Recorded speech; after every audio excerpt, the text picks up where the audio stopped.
Well, Facebook is banning President Trump from posting on its platforms, at least until Joe Biden's inauguration. CEO Mark Zuckerberg said in a statement it was clear Donald Trump intended to use his remaining time in office to undermine the peaceful transition of power. He wrote this: "We believe the risks of allowing the president to continue to use our service during this period are simply too great.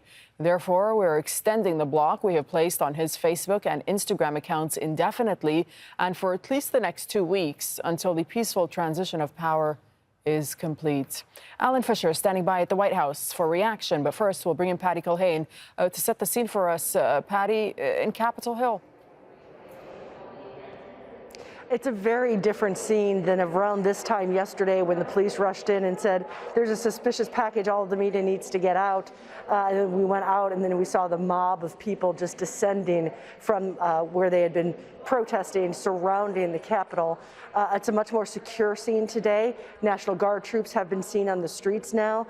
They're putting up what they call a 7-foot unscalable fence. But there are a lot of questions about just how prepared police were, how they behaved towards those protesters.